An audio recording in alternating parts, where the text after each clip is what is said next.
उत्तराखंड की लोक कथाओं में बहुत सारे वीर भणों योद्धाओं का जिक्र है और इन्हीं में से एक वीर भण है माधो सिंह भंडारी, जिनकी बहादुरी, वीरता, त्याग, उदारता की कहानियाँ समस्त गढ़वाल में सुनाई जाती हैं।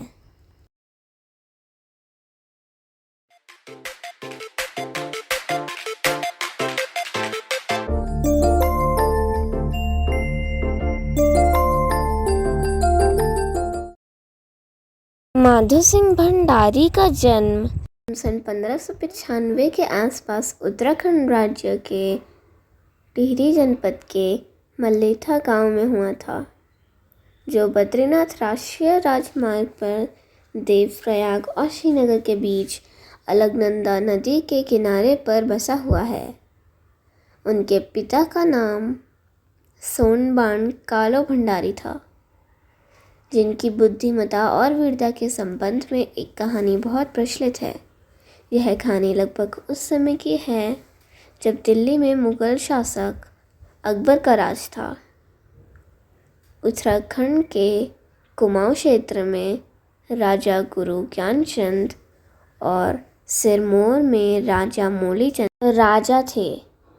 इन तीनों राजाओं ने तत्कालीन गढ़ नरेश राजा मानसिंह से तपोवन की उपजाऊ भूमि की मांग रखी। राजा मानसिंह ने उनकी इस मांग को ठुकरा दिया, जिससे दिल्ली और चंपावत के शासकों ने अपने दो बलवान और युद्ध कला में पारंगत 4 सिपाहियों को श्रीनगर गढ़वाल भेज दिया।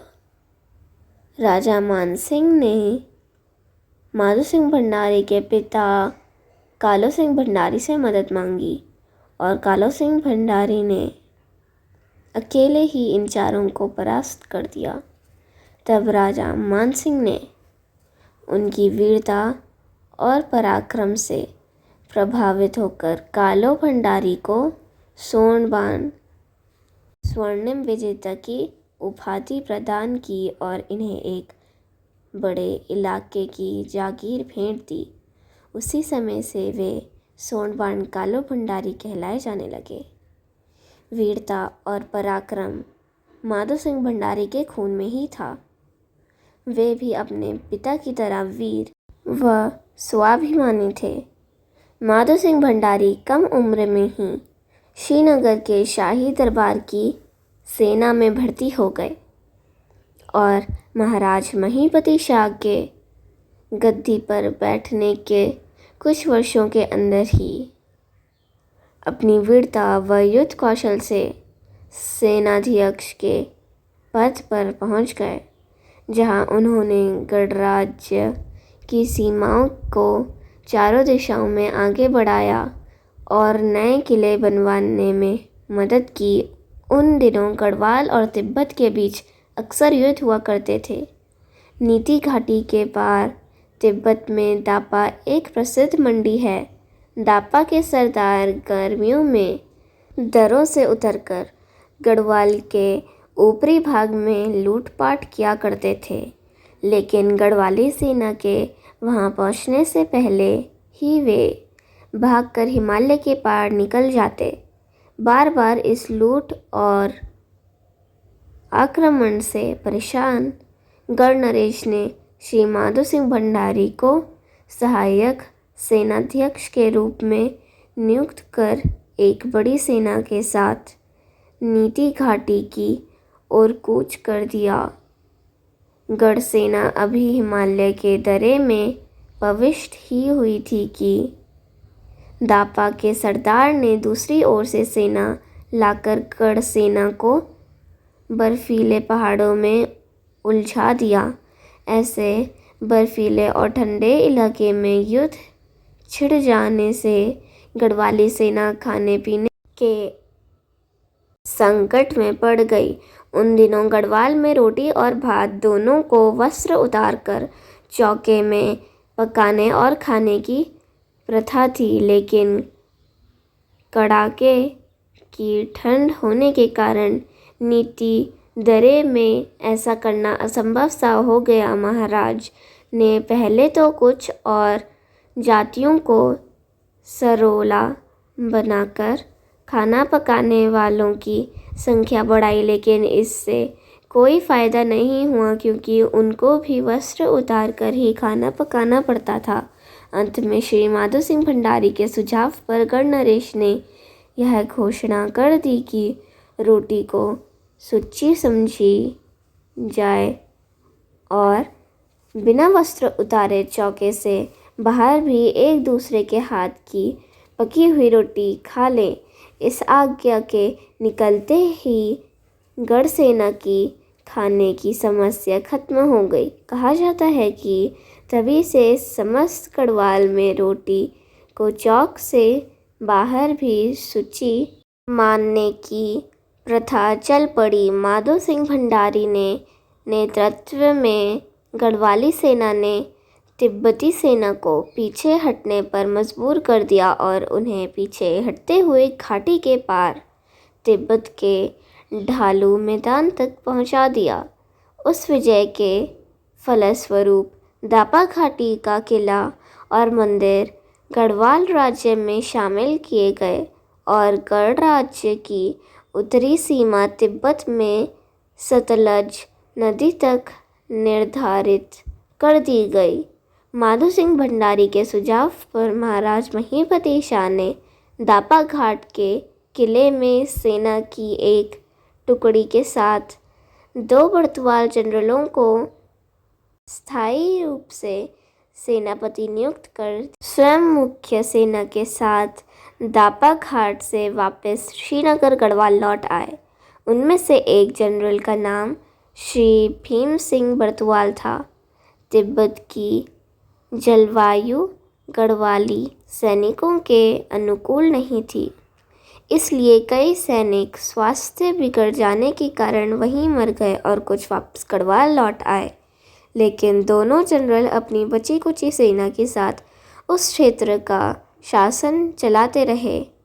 कहा जाता है कि उस दौरान माधो सिंह भंडारी तिब्बत युद्ध में इतने उलझ गए थे कि दिवाली के समय तक वापस श्रीनगर गढ़वाल नहीं पहुंच पाए।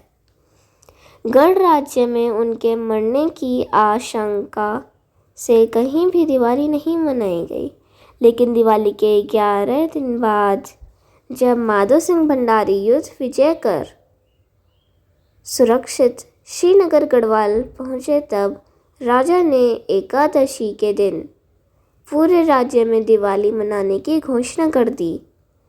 तब से गढ़वाल में यह लोक पर्व बन गया और 21 गढ़वाल के नाम से प्रतिवर्ष बिल्कुल दिवाली की तरह ही मनाई जाती है। इस दिन सुबह मीठे पकवान बनाए जाते हैं और शाम को भैलो जलाकर देवी देवताओं की पूजा की जाती है। पूजा अर्चना के बाद ढोल डमाऊ की थाप पर भैलो भीमल या चीड़ की लकड़ी का गट्ठर जलाकर घुमाया जाता है और नृत्य किया जाता है। इस तरह दापा क्षेत्र की विजय के उपरांत गणनरेश द्वारा श्री माधो सिंह भंडारी को गढ़वाल राज्य की उत्तरी और पश्चिमी सीमाओं को आगे बढ़ाने और उनकी सुरक्षा सुनिश्चित करने का महत्वपूर्ण कार्य दिया गया। इस कार्य के लिए इन्हें सेना की एक टुकड़ी दी गई थी। सेनापति वीर माधो सिंह भंडारी आगे बढ़ते हुए विरोधी स्थानों पर युद्ध करके कब्जा करते रहे और वहां सीमाओं की स्थापना करते रहे। इनके द्वारा बनवाई हुई सीमा संबंधी चबूतरे अभी भी हिमालय की चोटियों और घाटियों में यहाँ वहाँ दिखाई पड़ते हैं। इस तरह माधो सिंह भंडारी ने ज्वालापुर हरिद्वार में एक मजबूत किला बनवाया था तथा गढ़वाल राज्य की सीमा सिरमौर तक बढ़ाई थी। इन्हीं सेवाओं के उपलक्ष्य में इन्हें महाराज महीपति शाह ने मारकनाथ का डांडा मगरा का सेरा, कालों की कोठी, लालूड़ीगढ़ और जाखीगढ़ बाधान की जागीरें प्रदान की तथा एक ताम्रपत्र भी दिया था। उधर दापा के हारे हुए सैनिकों ने अपने नए सरदार के साथ राजधानी लहासा जाकर तिब्बत की विशाल सेना का सहायता से दापागढ़ पर अकस्मात हमला बोल दिया। उस समय तक उन दो बर्तवाल जनरलों के पास बहुत कम सेना बची हुई थी, लेकिन फिर भी वे बड़ी वीरता के साथ लड़े और वहीं अपने सब साथियों के साथ वीरगति को प्राप्त हो गए। कहा जाता है कि उन दोनों वीर गढ़वाली जनरलों की 2 तलवारें अभी तक दापा घाट के बौद्ध मंदिर में मौजूद है, जहां भगवान बुद्ध की मूर्ति के साथ साथ प्रतिदिन उनकी भी पूजा की जाती है। कुछ समय बाद दापा की सेना लहासा से और आगे आ गई और सन 1635 में दापा के मैदान में गढ़वाल सेना और तिब्बती सेना का फिर युद्ध हुआ, जिसमें गढ़वाल सेनापति रिखोला लोधी मारा गया। सेना की कमान वीर माधो सिंह भंडारी को दी गई। माधो सिंह का तिब्बती सेना पर ऐसा खौफ था कि वे उनके नाम से ही भाग खड़े होते थे, किंतु लहासा की सेना के साथ चल रहे इस युद्ध में बहादुरी के साथ उनका मुकाबला करते हुए माधो सिंह गंभीर रूप से घायल हो गए, जिससे गढ़वाली सेना में हताशा होने लगा और तिब्बती सेना में खुशियां मनाई जाने लगी। वीर माधो सिंह इस खबर को सुनकर अपने बचे कुचे सैनिकों की रक्षा के लिए चिंतित हो गए।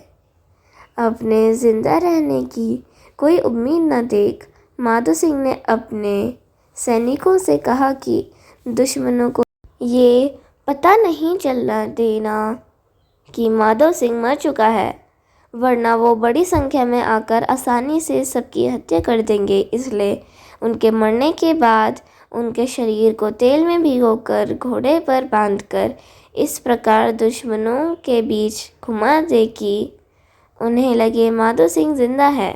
सैनिकों ने ऐसा ही किया, जिसे देख तिब्बती सैनिकों की आक्रामकता कम हो गई और गढ़वाली सैनिक धीरे धीरे पीछे हटते हुए अपनी सीमा के अंदर आ गए।